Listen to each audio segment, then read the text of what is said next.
کت خدا آقا، بحران ناکرو تمام فینیتو را گرفته می باشندی. باید خاکی بر سرمان بکنیم. کفگیر به ته دیگ خورده می باشندی. سکه مکه نداری مندی. زر برو سازمان دهکده های متحد آهناله کن و بگو ما تحریمیم، سکه‌ای نداریم که با ناکرو مبارزه کنیم. به ما پول بدید تا مردممون رو مداوا کنیم. الو مستر، ناکرو ناکارمان کرده می باشندی. پلیز گیو می هلپ نمایندی. شما؟ نماینده کت خدای فینیتو هستم.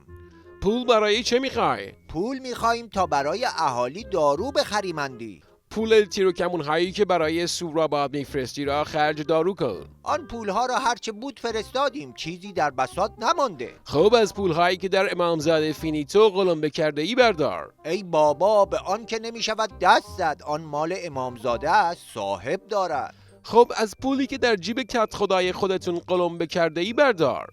ای بابا عجب سیریشی هستی تو. جیب کت خدا باید همیشه قلمبه باشندی. کت خدای بدون جیب که به درد نمیخورندی. سکه مکه خبری نیست. ما دیگر گول نمیخوریمندی. الان هم برو، وقت ما رو نگیر مرتیکه دوست.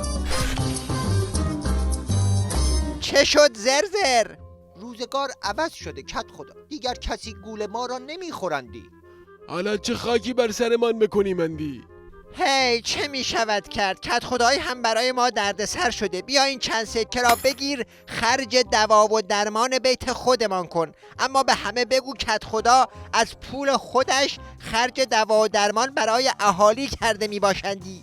نبینم از این پول به اهالی بدی ها، گوشت را خواهم برید. باید جیب به جیب بشه.